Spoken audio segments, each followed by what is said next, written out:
Hi hello నమస్తే నా పేరు Dinesh welcome to the channel.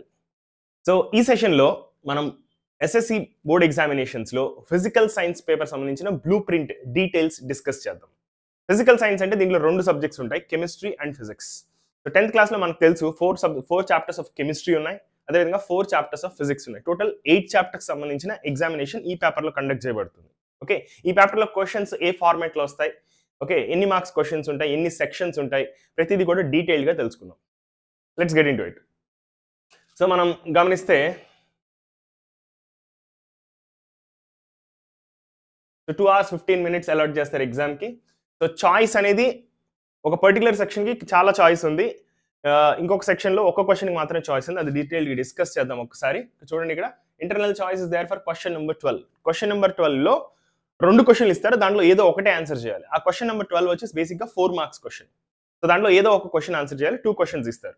So అదేవిధంగా సెక్షన్ నెంబర్ 4లో ఉన్న ప్రతి క్వశ్చన్కి కూడా చాయిస్ ఉంటుంది. అంటే సెక్షన్ నెంబర్ 4లో 3 క్వశ్చన్స్ ఇస్తారు, ప్రతి క్వశ్చన్లో కూడా రెండు క్వశ్చన్స్ ఇస్తారనమాట. సో ఆ 2 క్వశ్చన్స్లో ఒక్కొక్క క్వశ్చన్ మాత్రమే మనం ఆన్సర్ చేయాల్సి ఉంటుంది. సో ఆ సెక్షన్ వచ్చి 8 మార్క్స్ క్వశ్చన్ సెక్షన్. ఒకసారి నేను పేపర్ కూడా డీటెయిల్గా చూపిస్తాను, మీకు క్లారిటీగా అర్థమవుతుంది. సో టోటల్ 4 సెక్షన్స్ ఉన్నాయి ఇక్కడ. సెక్షన్ 1 వచ్చేసి మీరు గమనిస్తే 8 1 మార్క్ క్వశ్చన్స్ ఉంటాయి. 8 1 mark questions. Okay, so 8 1 mark questions ఉంటాయి. అదే మనకి టోటల్ 8 చాప్టర్స్ ఉన్నాయి. 8 చాప్టర్స్ నుంచి టోటల్ 8 1 మార్క్ క్వశ్చన్స్ వస్తాయి. అదేవిధంగా సెక్షన్ 2 వచ్చేసి 2 మార్క్ క్వశ్చన్స్. సెక్షన్ 2 వచ్చి 2 మార్క్ క్వశ్చన్స్.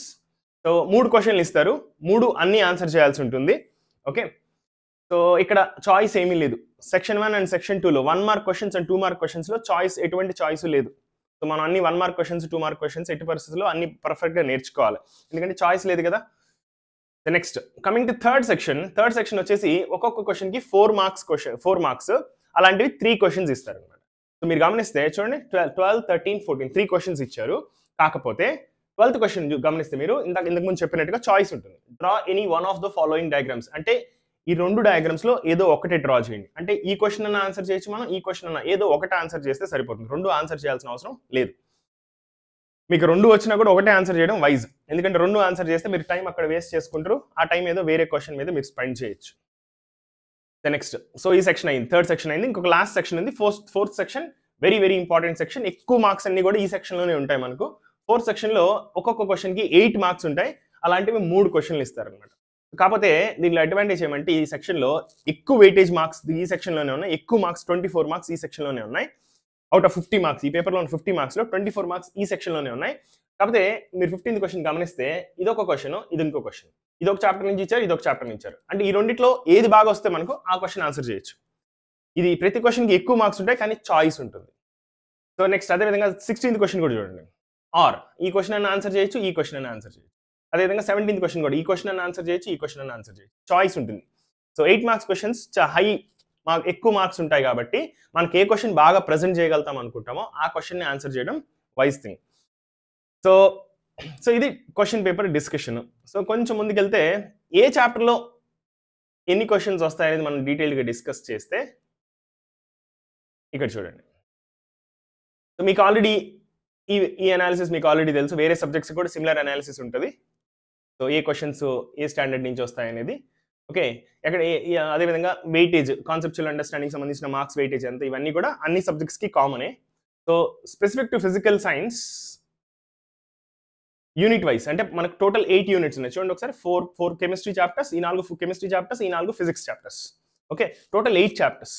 సో 8 చాప్టర్స్కి సంబంధించి వెయిటేజ్ ఎలా ఉంటుంది? ప్రతి 8 యూనిట్స్కి వెయిటేజ్ 1 మార్క్ క్వశ్చన్స్ ఆల్మోస్ట్ ప్రతి చాప్టర్ నుంచి ఒకటి వస్తున్నాయి. కాకపోతే మీరు గమనిస్తే యాసిడ్స్, బేసిస్ అండ్ సాల్ట్స్ నుంచి 2 1 మార్క్ క్వశ్చన్స్ వస్తున్నాయి. సో అదేవిధంగా ఎలక్ట్రిసిటీ నుంచి కూడా 2 1 మార్క్ క్వశ్చన్స్ వస్తున్నాయి. వాళ్ళు ఇచ్చిన దాన్ని బట్టి మ్యాగ్నెటిక్ ఎఫెక్ట్స్ ఆఫ్ కరెంట్ నుంచి 1 మార్క్ క్వశ్చన్ లేదు. అదేవిధంగా లైట్ రిఫ్లెక్షన్ అండ్ రిఫ్రాక్షన్ నుంచి కూడా 1 మార్క్ క్వశ్చన్ లేదు. సో అదేవిధంగా 2 మార్క్ క్వశ్చన్స్కి వస్తే ఈ ఫస్ట్ 3 కెమిస్ట్రీ చాప్టర్స్ నుంచి 2 మార్క్ క్వశ్చన్ లేదు. Only carbon and it's compounds నుంచి మాత్రమే ఉంది. అదేవిధంగా హ్యూమన్ అండ్ కలర్ఫుల్ లో కూడా 2 మార్క్స్ క్వశ్చన్ రాదు. అదేవిధంగా మ్యాగ్నెటిక్ ఎఫెక్ట్స్ ఆఫ్ ఎలక్ట్రిక్ కరెంట్లో కూడా 2 మార్క్స్ క్వశ్చన్ లేదు. So coming to 4 marks questions, నేను మన ఒక క్వశ్చన్లో 12th క్వశ్చన్లో చాయిస్ ఉంది అనుకున్నాం కదా, ఆ చాయిస్ చూడండి ఇక్కడ బ్రాకెట్స్లో పెట్టారు. బ్రాకెట్స్లో పెట్టారంటే మీనింగ్ యాసిడ్స్, బేసిస్ అండ్ సాల్ట్స్లో నుంచి ఒక 4 మార్క్ క్వశ్చన్ ఎలాగో వస్తుంది. ఇంకొక క్వశ్చన్ చాయిస్లో ఉండే క్వశ్చన్, చాయిస్లో 2 క్వశ్చన్స్ వస్తాయి కదా, ఆ రెండిట్లో కూడా ఒక క్వశ్చన్ ఈ చాప్టర్ నుంచి వస్తుంది. విడిగా ఒక క్వశ్చన్ వస్తుంది, అంటే 13th 14th క్వశ్చన్లో ఒక క్వశ్చన్ వస్తుంది. అదేవిధంగా చాయిస్లో కూడా ఇంకో క్వశ్చన్ ఈ చాప్టర్ నుంచే వస్తుందని మెన్షన్ చేస్తున్నారు ఇక్కడ. అదే ఇంకొక 4 మార్క్ క్వశ్చన్ వచ్చేసి లైట్ రిఫ్లెక్షన్ అండ్ రిఫ్రాక్షన్. దాంట్లో నుంచి టూ క్వశ్చన్స్ వస్తున్నాయి 4 మార్క్స్ క్వశ్చన్స్. సో అదేవిధంగా 8 మార్క్స్ క్వశ్చన్స్ మనం గమనిస్తే ఇక్కడ మ్యాగ్నెటిక్ ఎఫెక్ట్స్ ఆఫ్ కరెంట్ నుంచి ఒకటి, హ్యూమన్ అండ్ కలర్ఫుల్ నుంచి ఒకటి, కెమికల్ రియాక్షన్స్ అండ్ ఈక్వేషన్స్ నుంచి ఇంకొకటి, ఈ బ్రాకెట్స్లో పెట్టిన ఏవైతే ఉన్నాయో ఆ క్వశ్చన్స్ కూడా ఉంటాయి. ఎందుకంటే మనకు 3 క్వశ్చన్స్ ఉన్నాయి లాస్ట్ సెక్షన్లో. ఆ 3 క్వశ్చన్స్లో రెండు క్వశ్చన్స్ ఇచ్చారు. ఒక యాక్చువల్ క్వశ్చన్, ఇంకోటి ఇది ఫస్ట్ క్వశ్చన్ అది రాకపోతే ఆన్సర్ చేయాల్సిన ఇంకో క్వశ్చన్. చాయిస్ ఉంది అనుకున్నాం కదా, 3 క్వశ్చన్స్లో చాయిస్ ఉంది. చాయిస్ ఎలా ఉంది, ప్రతి 3 క్వశ్చన్స్లో రెండు క్వశ్చన్స్ ఇచ్చారు. Total 6 questions. సో మీరు గమనిస్తే టోటల్ 6 క్వశ్చన్స్ ఎన్ని చాప్టర్స్ నుంచి వచ్చినాయి, 6 డిఫరెంట్ చాప్టర్స్ నుంచి వచ్చినాయి. Only acids, basis and salts నుంచి మాత్రమే 8 మార్క్స్ క్వశ్చన్ లేదు. అదేవిధంగా లైట్ రిఫ్లెక్షన్ అండ్ రిఫ్రాక్షన్ నుంచి కూడా 8 మార్క్స్ క్వశ్చన్ లేదు. మిగతా అన్ని చాప్టర్స్ నుంచి కూడా 8 మార్క్స్ క్వశ్చన్స్ ఉన్నాయి. ఓకే, ఇప్పుడు ఏ chapter high weightage, physical science సంబంధించి అయితే అన్ని చాప్టర్స్ ఈక్వల్లీ హై వెయిటేజ్ అనమాట. చాలా తక్కువ డిఫరెన్స్తో ఆల్మోస్ట్ అన్ని చాప్టర్స్కి హై వెయిటేజ్ అని చెప్పొచ్చు. మీరు ఇక్కడ గమనిస్తే total marks chemical reactions and equations నుంచి 9 మార్క్స్ వస్తున్నాయి. యాసిడ్, బేసిస్ అండ్ సాల్ట్స్ నుంచి 6 అని చూపిస్తున్నారు. బట్ చాయిస్లో ఇంకో క్వశ్చన్ ఎక్స్ట్రా వస్తుంది 12th క్వశ్చన్లో. దాంతో కలుపుకుంటే టోటల్ 6 + 4 10 మార్క్స్ వెయిటేజ్ ఉంది ఈ చాప్టర్కి కూడా. నెక్స్ట్ చాప్టర్ గమనిస్తే మనకు 1 మార్క్ లానే చూపిస్తుంది మెటల్స్ అండ్ నాన్ మెటల్స్ నుంచి, కానీ 8 మార్క్స్లో కూడా ఒక క్వశ్చన్ వస్తుంది. కానీ చాయిస్లో కావాలంటే మనం వదిలేసుకోవచ్చు. అది వదిలిపోయినా మెటల్స్ నుంచి ఎఫెక్టివ్గా 9 మార్క్స్ వస్తున్నట్టు.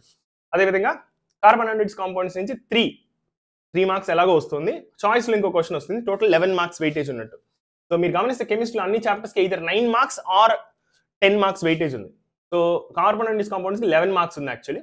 ఈ 2 చాప్టర్స్కి 9, ఈ చాప్టర్కి 10, ఈ చాప్టర్కి 11 marks. Plus or minus similar marks అనుకోవచ్చు. సో లైట్ రిఫ్రాక్షన్ అండ్ రిఫ్రాక్షన్కి 10 మార్క్స్ వెయిటేజ్ ఉంది. హ్యూమన్ ఐ అండ్ కలర్ఫుల్ వరల్డ్కి 9 మార్క్స్. ఎలక్ట్రిసిటీకి 12 మార్క్స్. మీరు గమనిస్తే ఒకటి చాయిస్లో ఉంటుంది 12 మార్క్స్. అదేవిధంగా మ్యాగ్నెటిక్ ఎఫెక్ట్స్ ఆఫ్ కరెంట్కి 8 మార్క్స్. సో 10, 9, 12, 8. సో అన్నిట్లో కంపేర్ చేసుకుంటే ఎలక్ట్రిసిటీకి కొంచెం రిలేటివ్గా హై వెయిటేజ్ అనుకోవచ్చు. బట్ ఏ చాప్టరు తీసేసే చాప్టర్ కాదు ఇక్కడ. అన్ని చాప్టర్స్కి more or less similar weightage ఉంది. సో ఏ చాప్టర్ని నెగ్లెక్ట్ చేయడం అయితే వైజ్ థింగ్ కాదు. సో అన్ని చాప్టర్ని ఈక్వల్లీ ఇంపార్టెంట్గా చదువుకోండి. సో మీకు 8 మార్క్స్ క్వశ్చన్స్లో ఏ క్వశ్చన్ బాగొచ్చో ఆ క్వశ్చన్ పిక్ చేసుకొని చాయిస్లో ఇంకో క్వశ్చన్ వదిలేసేయండి. ఓకేనా? సో అది analysis blue print of physical science examination. Thank you. We'll meet again in the next session. Take care.